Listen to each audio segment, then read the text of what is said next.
What's going on, guys? Christian Blay here with the Never Nosebleeds. It's time to rip the Band-Aid off. It's been a couple days. We're about 3 or 4 days removed from the Avs losing in the first round of the Seattle Kraken. I'm still bummed out that the Avs aren't playing, but there were a lot of good things that happened this year, and I think Avs fans need to just take a deep breath. It's okay to be upset. It's totally okay to be upset with this team's performance this past year, but when you look at what the Avs went through this year, it was remarkable what they were able to accomplish.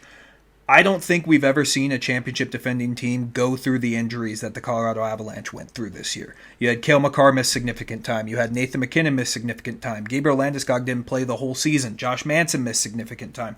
Bo Byram missed significant time. All of those players I just listed were very, very important pieces for the Avs last year. And the fact that this team was still able to win the Central Division, to become the number 3 seed in the West, is truly, truly an accomplishment. It still is always disappointing not to accomplish the goal of winning the Stanley Cup, because that is the goal for every single team. But I wanted to talk today about how the Avs are going to be just fine. There is no doubt in my mind that the Colorado Avalanche are going to bounce back from this, and they are going to win another Stanley Cup in the next 5 years. They are just going to.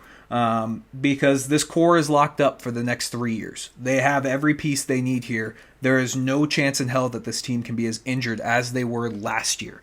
For the first time in a very long time, we do not have to worry about goaltending going into this offseason. Alexander Georgiev was great all year. He was good in the playoffs. He got out-dueled by Philip Grubauer, which no one saw coming.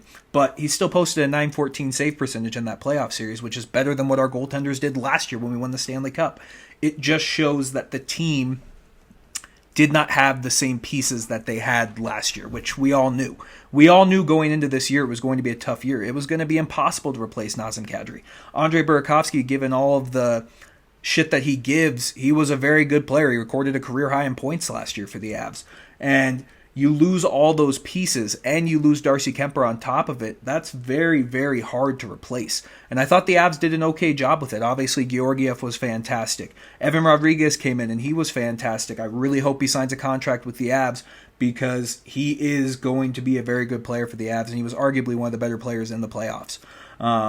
And a couple guys didn't work out. Alex Newhook didn't take that next step, which I don't know if that's fair to say that he didn't live up to expectations, but I think he didn't really live up to expectations to start. But hopefully next year we're not repeating the Tyson Jost saga with Alex Newhook, because I do think he has the talent. He's just got to find a way to get better this offseason, and I think he will. The big question is, what do we do with JT Compher? JT Compher had a great first 60 games of the season, and then after the trade deadline, nothing. He was donezo after that. So I don't know if we can go into this offseason thinking that JT Compher or Alex Newhook can be our second-line center. You have to address the second-line center problem. And it needs to be a long-term solution, because you can go get those one-year guys, but you're just going to keep punting this down the road. You need to find a second-line center. I know Griffin talks about it all the time on the Teledavs Diz podcast, but there's a way you can get Nick Schmaltz for another 3 years. Your team's going to be looking pretty damn solid. And you can look at the moves of the trade deadline. I know a lot of people were upset with the trade deadline from Chris McFarland, but you have to remember, the Avs didn't have a ton of assets to move. They had traded a bunch of picks to get Georgiev.